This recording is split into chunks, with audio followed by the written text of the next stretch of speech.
Les vraies voix Sud Radio. Et sa maison est squattée, elle finit en garde à vue pour association de malfaiteurs. Une fois de plus, Cécile, là, on n'y croit vraiment pas.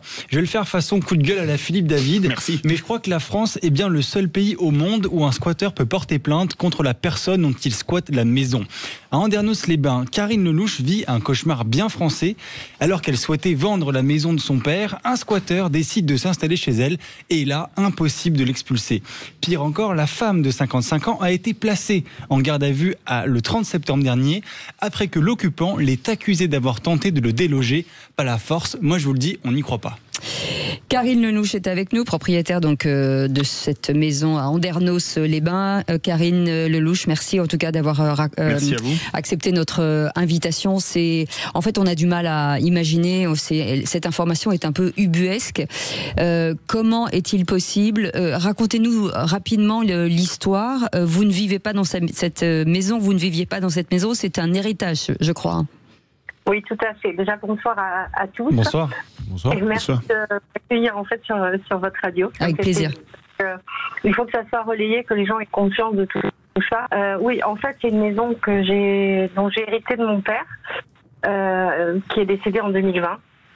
Et cette maison a toujours eu un projet immobilier, sur cette maison. Donc, c'est important de vous le dire parce que la maison était un petit peu envahi par les ronces. Il y a un promoteur un petit peu qui a débroussaillé, ce qui a permis effectivement à cette personne-là de rentrer. Effectivement, elle est rentrée vers le mois de mars. Elle s'est fait installer l'électricité, la fibre. Et donc moi j'ai porté plainte. Déjà en portant plainte, j'ai dit aux gendarmes, c'est pas compliqué. Moi dès qu'il va partir, je rechange les serrures. Les gendarmes m'ont rétorqué. Si vous rentrez chez lui, c'est vous qu'on embarque. Donc, un peu le monde à l'envers, je l'ai repris, je lui ai dit non mais c'est pas chez lui, c'est chez moi monsieur le gendarme.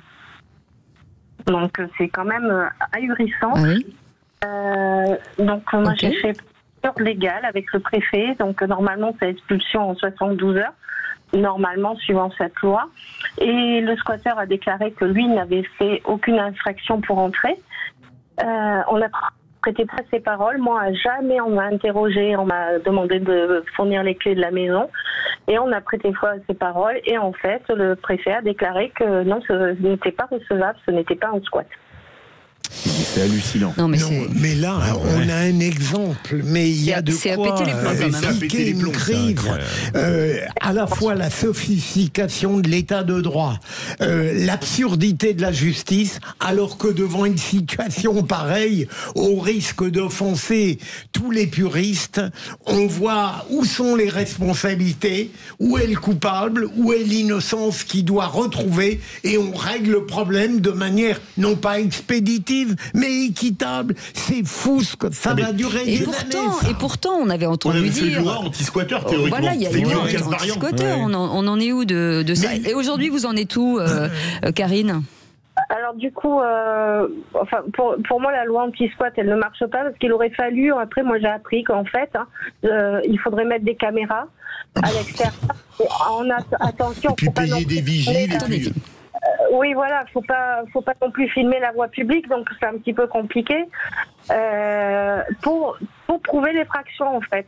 Mais ce monsieur, moi, il a pas de bail, il a pas de titre de propriété, il a rien.